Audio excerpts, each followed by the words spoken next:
Faro. ¿Qué tal, Agustín? ¿Cómo va? Bienvenido. ¿Qué tal, Hugo? ¿Cómo estás? Gracias por el llamado. Al contrario, ¿qué ves en este horizonte de cierre de año y de comienzo la segunda mitad del gobierno de Milei? Bueno, estamos viendo que sin ser un político profesional, más aún habiendo sido un outsider antipolítica, Javier Milei se ha convertido en el único líder político que existe verdaderamente en Argentina. Y esto es realmente impresionante. Creo que si uno lo hubiese dicho hace 2 años, hubiésemos creído que era una broma incluso hasta de mal gusto. Es decir, el líder antipolítico se convierte en el único líder político del país.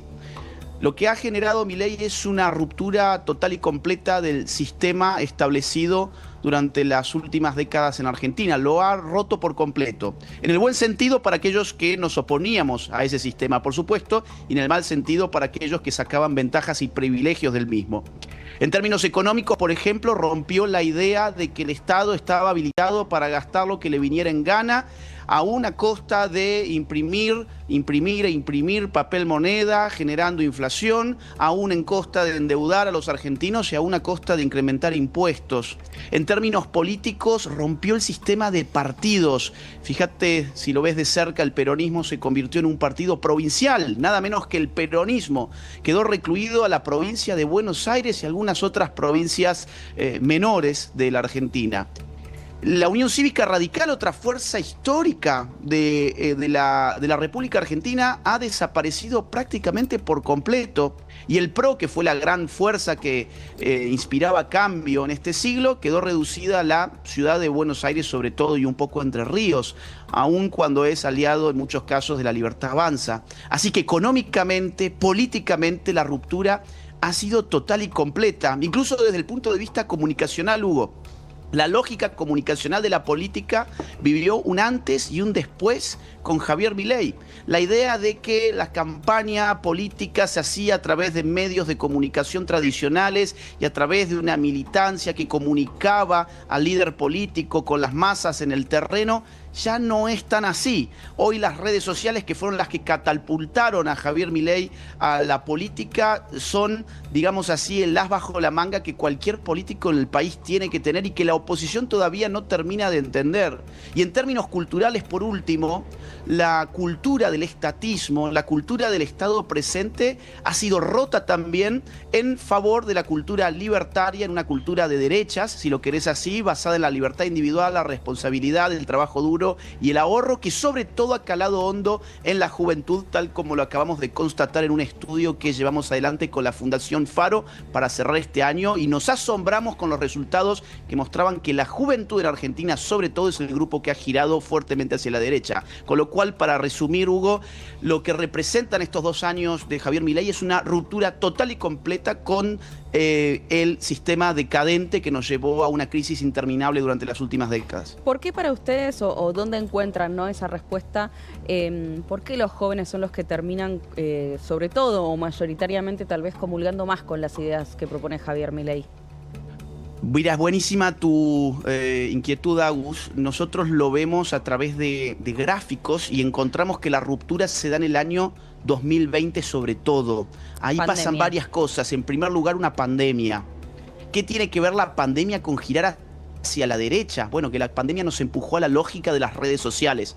Hasta entonces, los jóvenes se formaban políticamente y sobre todo en la escuela, en la universidad, en el contacto con los medios tradicionales. A partir del 2020, todo ese mundo se desplazó fundamentalmente hacia la lógica de las redes sociales, y en las redes sociales era el único lugar donde la derecha era relativamente fuerte. ¿Por qué era fuerte? Porque estaba excluida de facto de todos los otros ámbitos. Nosotros no teníamos presencia ni en las escuelas, ni en las universidades, ni en los medios de la cultura oficial, ni en la prensa tampoco, con lo cual nuestro premio consuelo al final fue el mejor de todos, que fue las redes sociales. Adicionalmente, en el año 2022, Elon Musk compra Twitter, lo transforma en X, cambia las reglas de lo que se puede decir en las redes sociales, y con la victoria de Donald Trump en el año 2024, todas las otras redes sociales le siguen al formato Elon Musk, liberan la comunicación política de las redes sociales, admitiendo que estaba siendo brutalmente censurada con un sesgo izquierdizante. Esto lo va a hacer, por ejemplo, Mark Zuckerberg en un video que se hizo público acusando a la administración demócrata anterior de censura y mucha presión para con la empresa Facebook, Meta. Entonces empezaste a ver una libertad que no existía antes. Te pongo un ejemplo: el Gordo Dan venía de ser censurado sistemáticamente. El Gordo Dan debe haber tenido por lo menos 20 cuentas distintas de Twitter, cuando era Twitter, no X. Debe haber tenido 10 cuentas distintas de Instagram. En mi caso, por ejemplo, yo tuve problemas legales con Meta porque me censuraban Instagram todo el tiempo, y a partir del año 2024 eso dejó de acontecer. Este fenómeno, Agustina, que te estoy señalando, no es solo de la Argentina. Así se explica, por ejemplo, la reciente victoria de Kast en Chile. Así se explica la irrupción fenomenal que ha tenido Vox en España en las últimas elecciones en Extremadura. También el triunfo de Trump tuvo gran apoyo de la juventud. Ni hablar, por ejemplo, el de otros políticos como los bolivianos cuando vieron con paz a la cabeza un cambio de régimen en el mes de octubre. Entonces esto está pasando en todas partes. Yo te diría, lo principal acá, Agustina, es que las redes sociales, que fueron siempre la trinchera de las derechas, de un día para otro se convirtieron en la piedra de toque del poder político. Y es interesante, Agustín, porque lo que pasa desde los 60, 70 hasta entrado este siglo, ¿no?, que era la atmósfera de izquierda, el progresismo de izquierda, de repente cambia por un montón de razones, incluso a nivel regional, con los gobiernos que se eligen últimamente, pero también con una lógica de comunicación disruptiva, y tal vez con este escenario donde aparecen, por ejemplo, algunos personajes como Pitu Salvatierra. Quiero que veamos un informe que hizo Luis Gasulla a propósito, para preguntarte la opinión sobre todo de la matriz cultural que vos describís. A ver. Estamos muy contentos, nos llena de orgullo que haya un compañero de una villa, de Ciudad Oculta, que va a entrar a la legislatura y que va a defender los intereses de los más de 300.000 villeros que tiene la Ciudad de Buenos Aires. Sí, por supuesto que tengo una responsabilidad por el sector del que provengo, que es una villa de emergencia. Soy un villero. Por primera vez en la historia de la legislatura de la Ciudad de Buenos Aires va a haber un habitante de una villa sentado en una banca. Hemos construido 4 comedores, 8 cooperativas, que nos está costando un montón sostener, en la que damos el alma, la vida, la sangre que tenemos para que esas cooperativas sigan vivas, porque si fuera por este modelo económico ya las tendríamos que haber cerrado.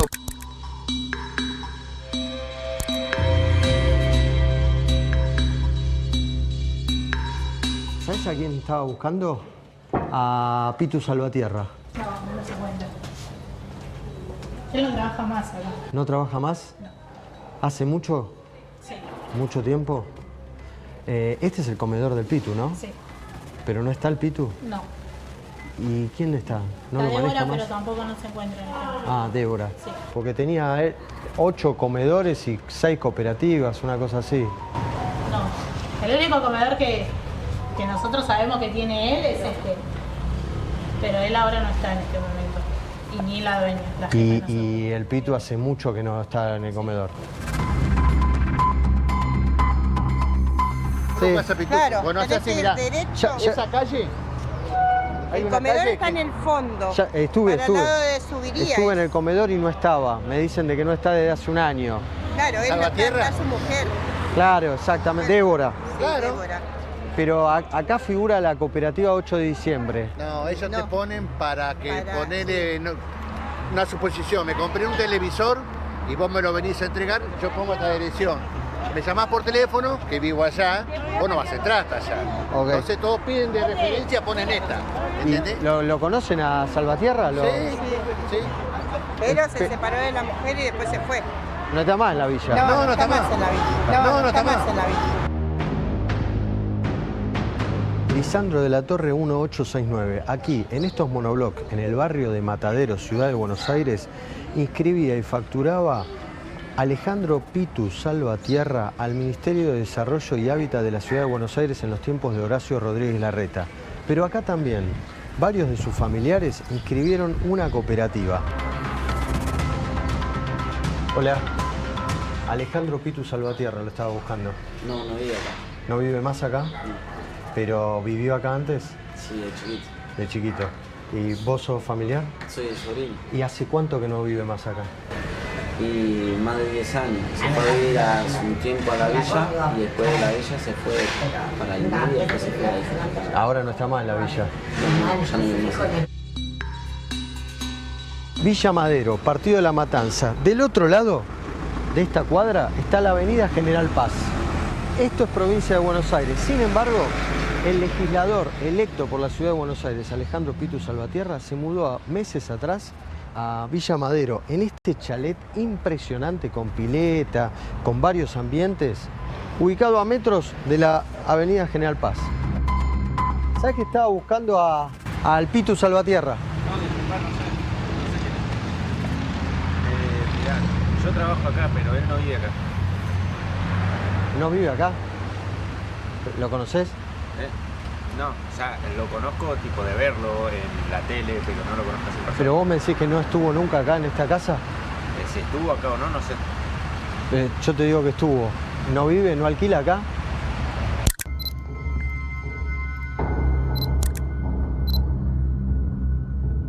Mira, siéndote sincero, te voy a decir las cosas tal y como son. Él acá no está. Y vive legalmente allá porque él es dueño allá. ¿Allá dónde? ¿En la villa? Claro. Él es dueño. ¿En el comedor? Claro. No es dueño del comedor, pero es dueño de una casa cerca del comedor, del Zoom. Sí, vos sabés. Sí. Pero ahí no lo encontré por ningún lado. No, me dicen que pasa? vive acá. ¿Sabes lo que pasa? Él no está allá porque él se separó de su exmujer. Sí. Se separó de su exmujer y su exmujer lo mandó a freír churros, básicamente. ¿Y acá que vive? ¿Con la novia? No. Bueno, viene de vez en cuando.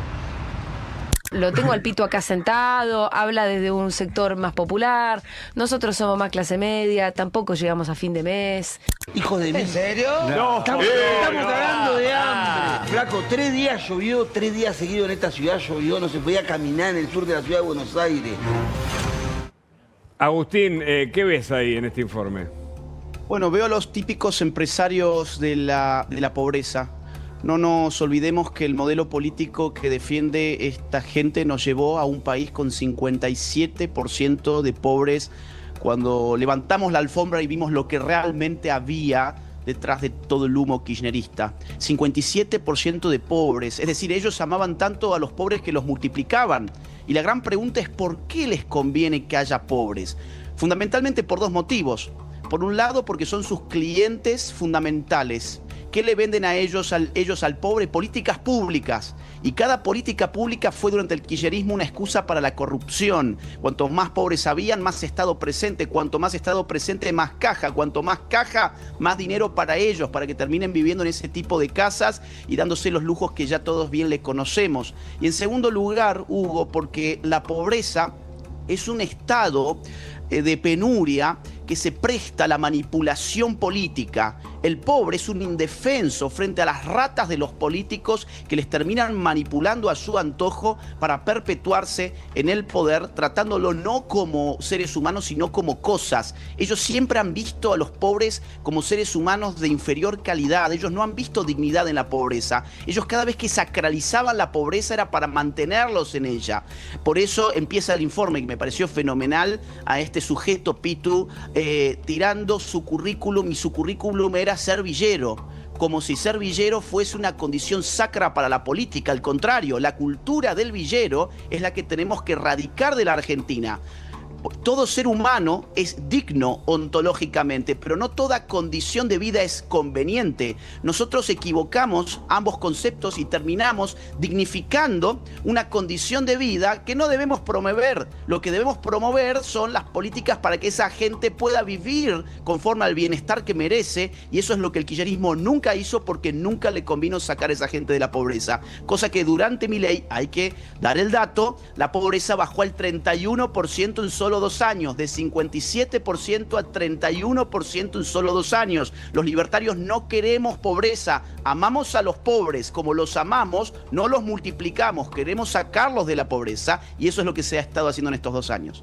En ese sentido, en términos políticos, ¿cómo ves el futuro, ¿no? O el 2026 en términos políticos para el gobierno? Y también cómo analizás lo que ocurrió en los últimos días, que no es un dato menor. Se votó el presupuesto, se le dio sanción definitiva y por primera vez desde que llegó al poder, La Libertad Avanza logró, a pesar de no tener una mayoría o la mayoría propia, logró construir una mayoría en el Senado, que era hasta ahora la cámara más adversa para La Libertad Avanza. Mirá, yo te diría, Agustina, de que todo el sistema público ha sido adverso en estos 2 años y eso es algo que todavía no llegamos a dimensionar. Todo lo que hizo Milei en 2 años, que fue muchísimo, la cantidad de reformas estructurales se cuentan de a cientos. Milei siempre habla de que incluso la cantidad de reformas que han logrado hasta ahora incluso superan a las reformas de la década del 90. Esa cantidad astronómica de reformas lo hizo con un mínimo de poder. Fíjate, Milei no tiene un solo gobernador. No ha tenido intendentes, salvo el intendente de 3 de febrero que finalmente pasó a La Libertad Avanza, pero no era original de La Libertad Avanza. No ha tenido jueces, no ha puesto jueces.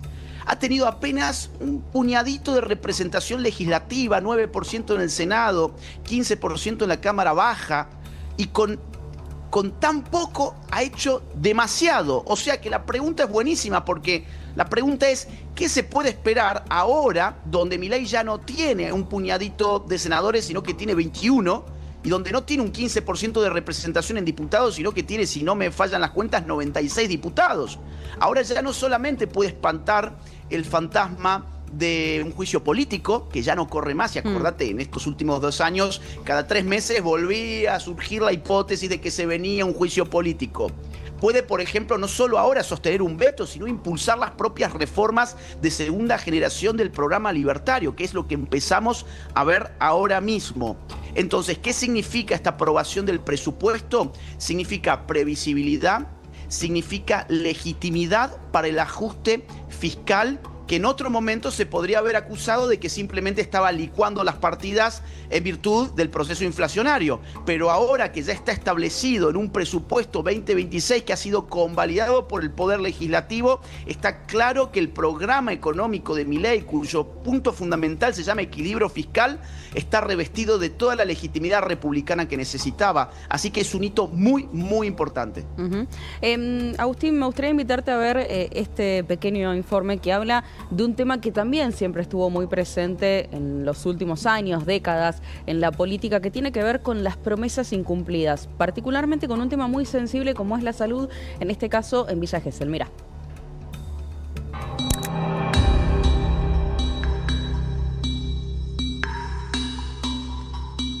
Lo que ves detrás mío es el Hospital Subzonal de Villa Gesell. Aquí, en octubre del 2018, se anunció un mega hospital público que dependía del municipio de Villa Gesell. 7 años después, así está. Supuestamente la construcción iba a durar 2 años.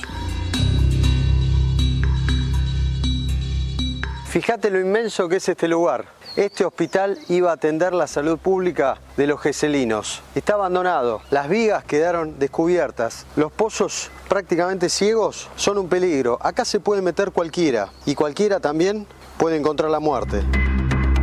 Clarisa, ¿cómo es la historia de este hospital que está abandonado? Este hospital se anuncia previo a una campaña electoral en octubre del 2018, una obra que planificaban terminarla en 2 años, imposible con recursos municipales.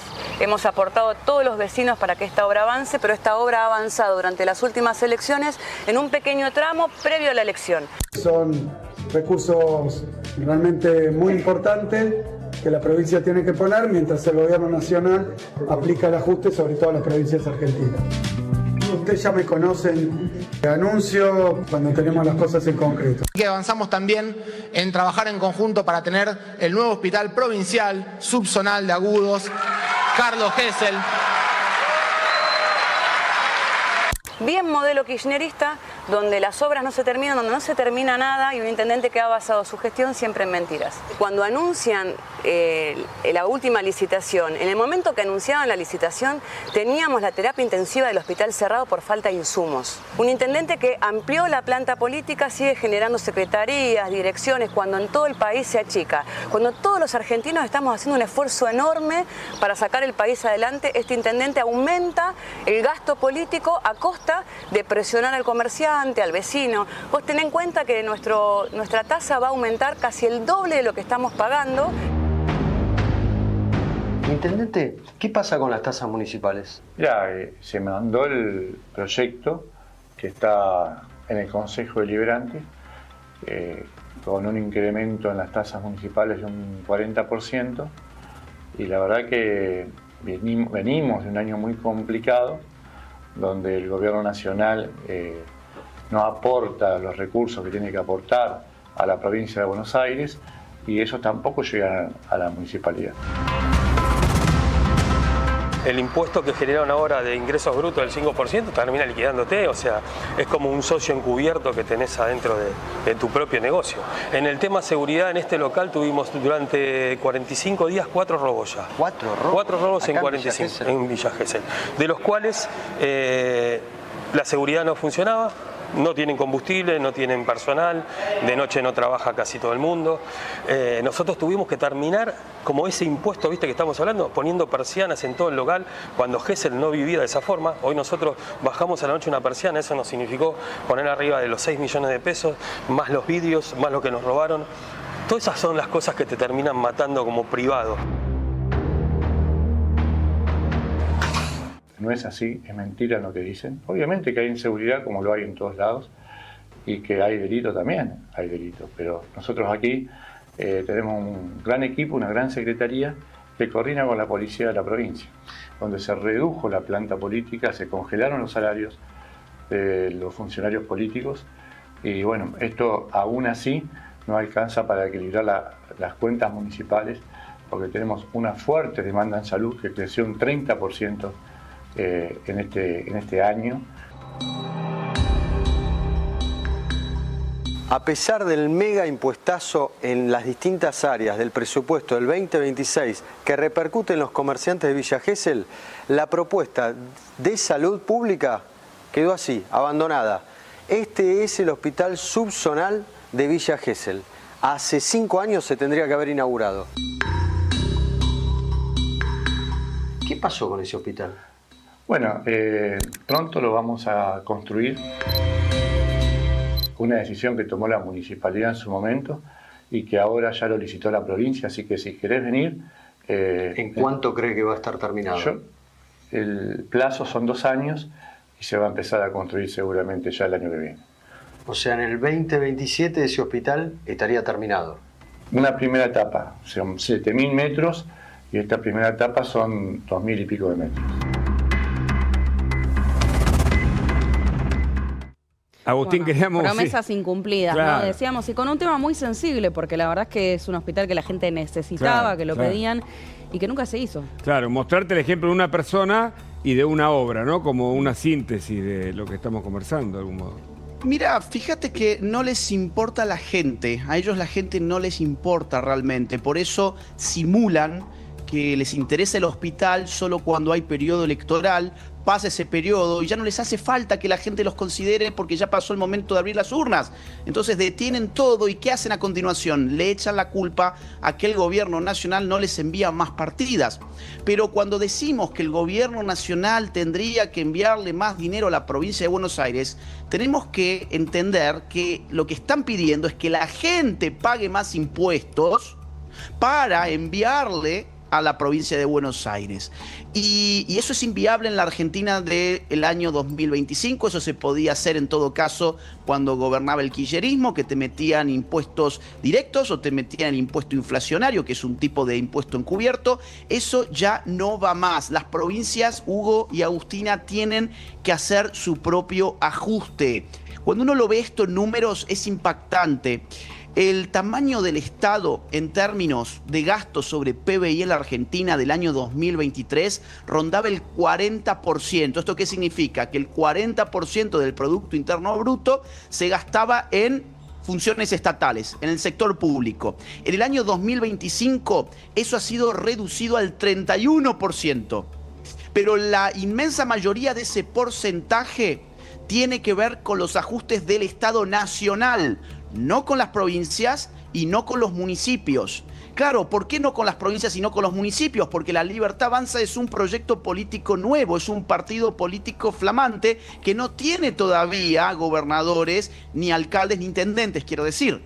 Entonces, cuando llegue el momento de poder hacerse de los poderes provinciales y municipales, el ajuste tiene que seguir el programa de la Nación para que todo este ciclo virtuoso de ajuste vea por fin sus máximas luces. Ya hemos visto algunas. Ustedes fíjense lo que pasó, por ejemplo, con la inflación, que siempre hay que repetirlo. Veníamos de una inflación que rondaba el 210% anual, reduciendo el gasto público, equilibrando las cuentas. La inflación va a cerrar este año en torno al 30%. Sigue siendo muchísimo, pero es mucho menos de ese 210% que hizo de la Argentina un verdadero infierno inflacionario. La pobreza, recién lo mencionábamos, 57% cuando asumió Milei. Ahora 31,6%. El desempleo está bajando también. El riesgo país está en 580 puntos versus 2.300 que llegamos a tener en el año 2023.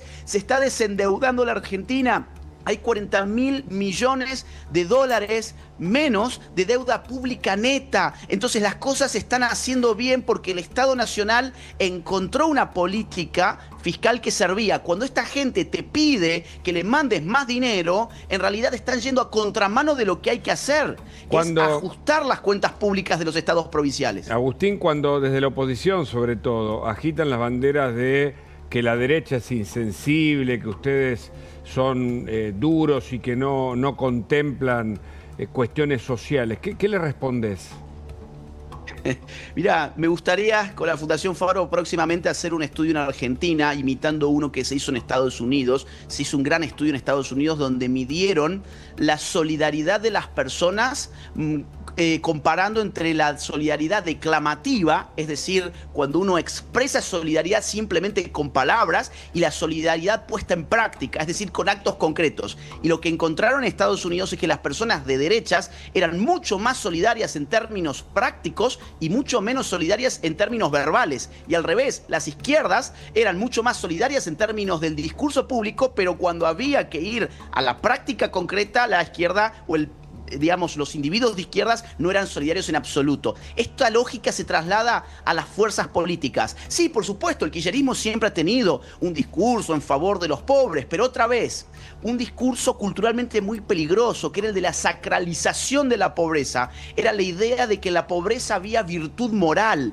Esto es muy rusoniano. Esto más aún es muy a lo Robespierre, es muy Revolución Francesa. El pobre es la virtud y por lo tanto el pobre tiene que ser el soberano. No, en realidad nadie quiere ser pobre. Tenemos que conseguir políticas que funcionen para sacar a las personas en la pobreza y no para que los pobres se multipliquen. Durante el kirchnerismo, objetivamente, esto está medido, el pobre se multiplicó en la Argentina. Durante el mileísmo, esto también está siendo medido, el pobre dejó de ser pobre, por lo menos en una medida impresionante que va del 57% al 31%. Entonces, al final del día, Hugo, una cosa es el discurso público y otra cosa son los actos concretos. En los actos concretos, la Libertad Avanza está sacando a los argentinos de la pobreza.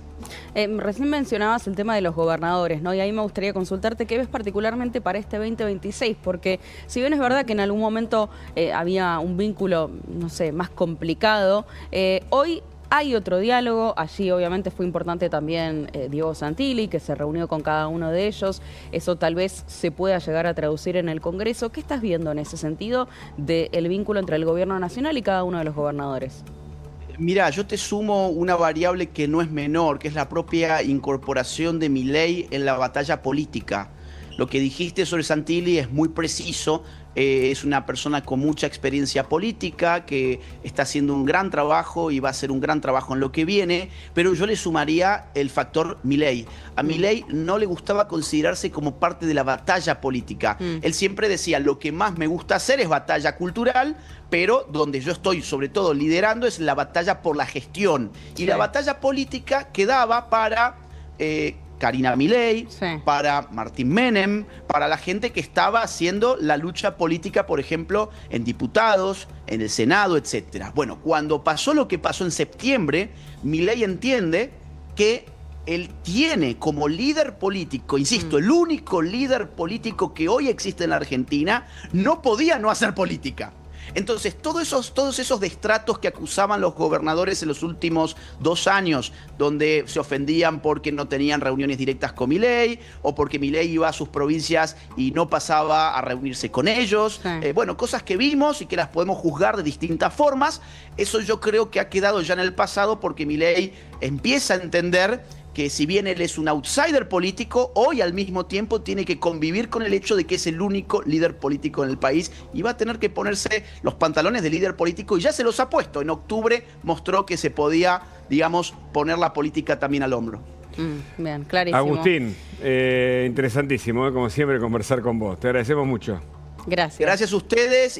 Bueno, feliz año. Feliz Espero año. que tengan un grandioso 2026. Igual un abrazo. Saludos. Muchas gracias. Muchas gracias.